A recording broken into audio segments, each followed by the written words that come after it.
Naku mga ka-art lover, matatawa kayo dito. Ito daw yung bagong ipinalit ni Dominic Roque kay Bia Alonso. Ito ay ayon sa ating chismosang vlogger na nag-interview ngayon sa babaeng ito. Ating pakinggan ang interview. Okay.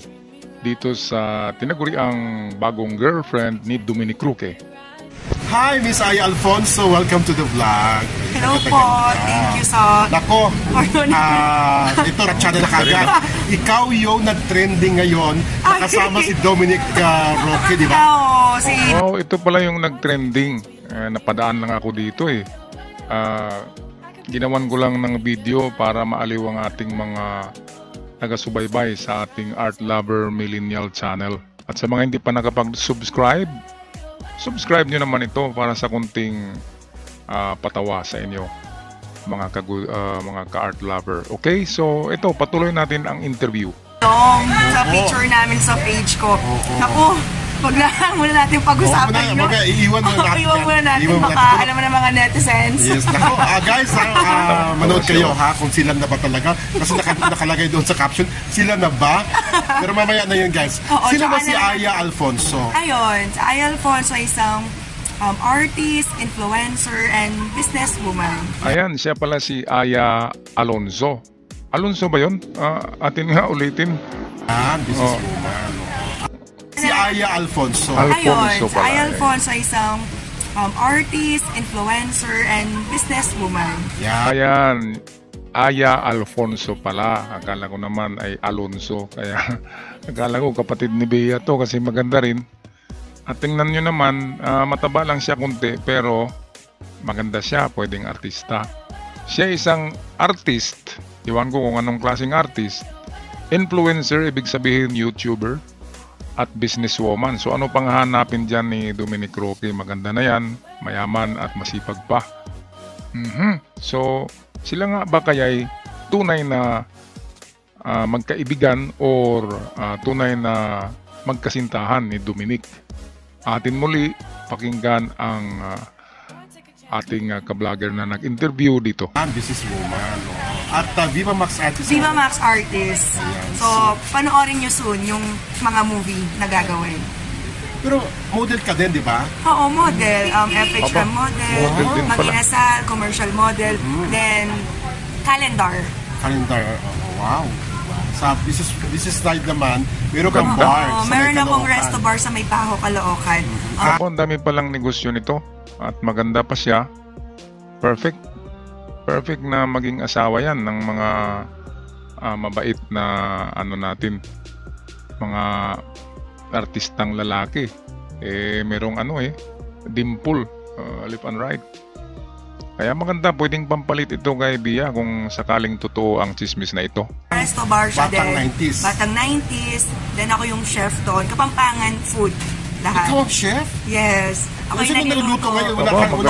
May naturuan ko lang yung mga nasa kusina. Ayan. At controversial yung bar mo dahil opening, mayroong artista na hinuli. Ay, ano ba yun? Kumusta yun? Kumusta si ano? Sino yan? Nakalimutan ko na sa kasyo ng Batang Quiapo asawa dati ni Snooki. Ano kasi pangalan nito? Sir na si Ricardo si Peda. Si Sir Ricardo. Ayun nga po, opening ng bar. So, nag-opening ng bar, nagulat kami na may nagpoposa sa kanya. So, yung mga taong nasa labas, siyempre alam, artist yung mga darating. Cast ng Batang Quiapo, mga Viva Max, si Mark Heras. Nagulat kami, siyempre, kasiraan ng bar ko if ever malaman na gano'n. So sabi ng mga tao, sino yun? Sabi ko, wala. Shoot, ang taping lang ng Batang Quiapo. Mabilisan lang. Siyempre po, diba, opening pa lang. Tapos gano'n na agad yung feedback ng ay, ganito agad yung... hulihan ka agad. Oo, hulihan agad na opening pa lang. Tapos may ganong eksena na. Siyempre, gusto ko rin pangalagaan yung pangalan ng bar ko. At kumusta yung bar ngayon? Malakas pa rin? Malakas pa rin po. So, lumalakas na rin siya kasi nakikilala na rin. Mag-4 months na rin kami this Ano yung specialty ng bar? Yung specialty malaki yung tayo mga sa serving. usapan, sandali lang, i-forward natin ito. Maraming mga tao. Pero kumusta yung shoot? I mean, commercial ba to? TV commercial? Or Hindi, calendar lang? siya, calendar ng gasoline station na Clean Fuel. Wow. So, okay siya, Lumabas na ba siya? trabaho. 2024? Ay, hindi pa. pa. So, maganda siya katrabaho. Okay siya, si Dom. Mabango. Dun sa base, dun sa picture namin, di ba, inaayos niya yung damit ko kasi naka-ano lang ako nun naka-nipple tape lang. Oh my So, God. okay siya, mabait siya. Wala naman ako masabi sa kanya, tsaka magaling siya makisama. Ayun po. So, tama na natin okay. yung issue na yun. Baka awayin ako ng mga...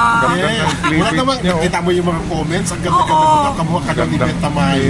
Nagkamali nga sila, Alonso tsaka Alfonso. First time, kapag tingnan mo siya, parang mataba siya. Pero kung sa katagalan na tingin mo sa kanya, makikita mo na maganda pala at perfect yung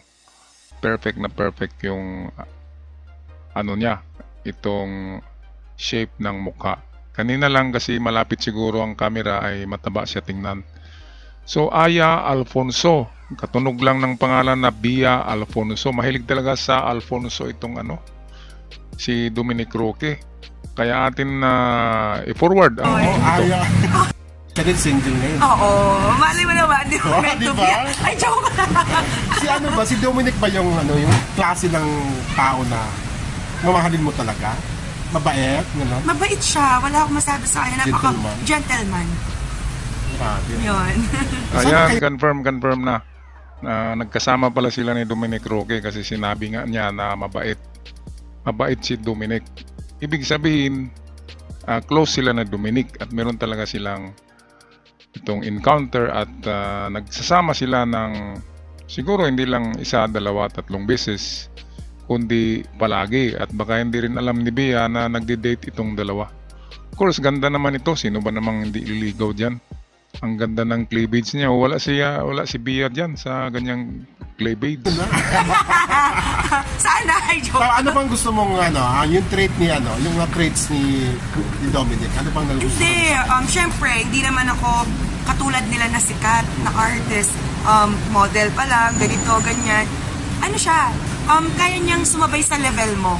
Hindi siya mataas na tao na porke artista ka, sikat ka, model ka lang, ganito lang. Hindi siya ganon. Kaya niya sabayan kung ano yung mo. Tsaka yung talaga sabayan Nagipag-banding siya. Kasi syempre, kung hindi siya magigipag-banding, wala yung chemistry namin, di Ano ba? klaseng banding? I mean, kwentuhan, gano'n kasi. Ayan, dito na tayo magtapos. Banding-banding na pala sila. Kaya confirm, merong banding-banding, ibig sabihin ay pwedeng may relasyon nga. At pwedeng siya nga yung bagong kasintahan ni Dominic Roque, pero hindi natin masabi na bago, baka nauna pa yan kay Bea. Kasi alam naman natin, gwapo si Dominic, modelo. At sabi daw, mayaman daw siya. Kaya papatol talaga ang ganyang mga klaseng babae na alta sosyal ang level sa lipunan. Okay, so hanggang sa ating muling episode, comment down below para sa inyong mga comments at huwag kalimutan mag-subscribe. Paalam! God bless!